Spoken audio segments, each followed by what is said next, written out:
കരിപ്പൂരിൽ സ്വകാര്യ ഔട്ട് ഹൌസിൽ നിന്നും മലപ്പുറം നാർക്കോട്ടിക് സെല്ലും ഡാൻസ് ഓഫ് ടീമും ചേർന്ന് പിടികൂടിയത് വിൽപ്പനയ്ക്കായി സൂക്ഷിച്ച 40.59 ഗ്രാം MDMA. സംഭവത്തിൽ അന്തർ സംസ്ഥാന ലഹരിക്കടത്ത് സംഘത്തിലെ 4 പേർ കരിപ്പൂർ പോലീസിന്റെ പിടിയിലായി. മലപ്പുറം, കോഴിക്കോട് ജില്ലകൾ കേന്ദ്രീകരിച്ച് വൻതോതിൽ രാസലഹരി വിപണനം നടത്തുന്ന സംഘത്തിലെ 4 പേരെയാണ് Malappuram narcotic cell DYSP VO സിബിയുടെ നേതൃത്വത്തിൽ മലപ്പുറം ഡാൻസ് ഓഫ് ടീമും Karipur police inspector M Abbas അലിയുടെ നേതൃത്വത്തിൽ കരിപ്പൂർ പോലീസും ചേർന്ന് കരിപ്പൂർ എയർപോർട്ട് പരിസരത്ത് വെച്ച് പിടികൂടിയത്.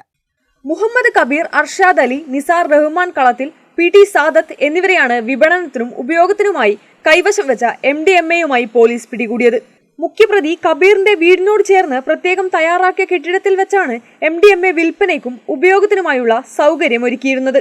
പോലീസ് പിടികൂടിയ അർഷാദ് അലി കഴിഞ്ഞ ആഴ്ച 3 ഗ്രാം MDMA പിടികൂടിയ കേസിൽ ഓടി രക്ഷപ്പെട്ടയാളാണ്. ഈ കേസിൽ ഒളിവിൽ കഴിഞ്ഞു വരവെയാണ് വീണ്ടും ലഹരി കേസിൽ ഉൾപ്പെട്ടത്. പോലീസ് പിടികൂടിയ നിസാർ റഹ്മാനും അടിപിടി കേസിൽ ഉൾപ്പെട്ടയാളാണ്. സാദത്ത് മുൻപ് സ്വർണ്ണക്കടത്ത് കേസിൽ ഉൾപ്പെട്ട് ജയിലിൽ കിടന്നയാളുമാണ്. പ്രതികൾക്ക് ലഹരി എത്തിച്ചു നൽകുന്നവരെക്കുറിച്ചും ലഹരി കച്ചവടത്തിന് സാമ്പത്തിക സഹായം നൽകിയവരെക്കുറിച്ചും പോലീസിന് വ്യക്തമായ സൂചന ലഭിച്ചിട്ടുണ്ട്. ഇവരെ അന്വേഷിച്ചു വരികയാണ്.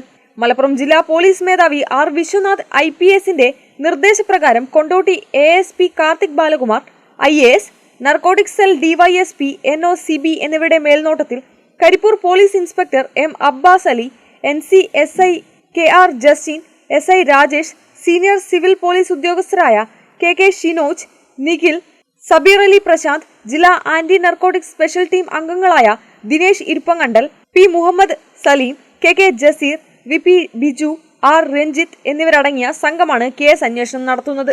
കേരള വിഷൻ, കൊണ്ടോട്ടി.